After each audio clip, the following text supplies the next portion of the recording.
Anyway, I was seriously considering suicide. But I went to the wall, and so I looked at February 18th, and then I looked at February 22nd. And it was about this much, all the names in there. Now, I didn't know them all, but I was pretty upset. And we were walking up the other side, and out of the corner of my eye, I saw this, huge 1-9 sign. And I looked, and I said, that's my unit. And I walked over, and it was Ligon. He had already had one reunion, and he told me when the next one was going to be, and I got his number, and really, he probably saved my life, because I had something to look forward to. And all of a sudden, a giant Mercedes tank truck just comes barreling in the serpentine Jersey barriers, and they can tell it's just gaining speed and not going to stop. We saw some Vietnamese running up towards the village. Somebody yelled real loud, "Don't shoot, don't shoot. The friendlies are going towards the village." So I put my M79 down, and so they ran into the village.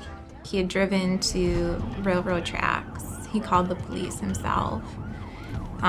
He told them where he was and what he was about to do, and then shut his phone off.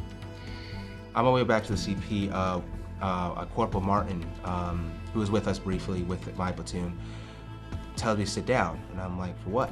Like, well, I have to go to CP. He's like, yeah, I know why you're going. You need to sit down. I'm like, okay.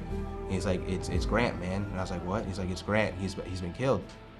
So Jordan and Jonathan opened precise fire into the windshield, killing the driver, but he must have had a dead man switch or something, and the truck still exploded, immediately taking Jordan's life, and Jonathan was dying. So then we start walking towards the village, and about 10-15 minutes later, they opened up on us. He had actually taken videos on his phone too, at home, before he left, and he said, "I don't want to do this. I don't want to die."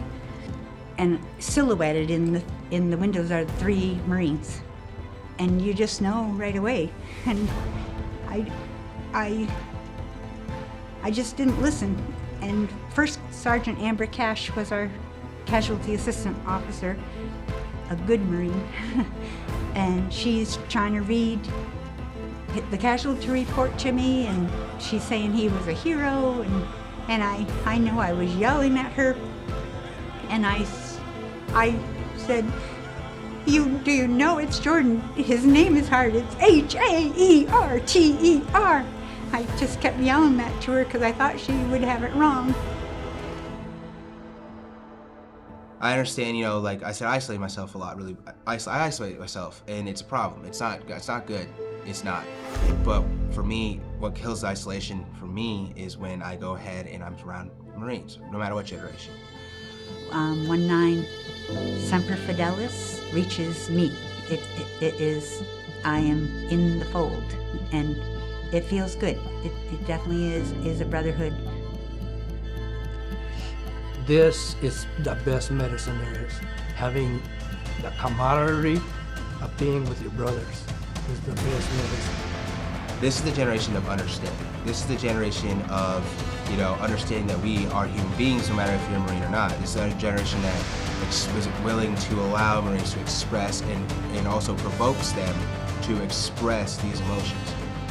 Just go and really feel that camaraderie again and be around other people who understand. And you don't have to talk about your feelings, but there's power in being around other people who have lived something that you have lived as well.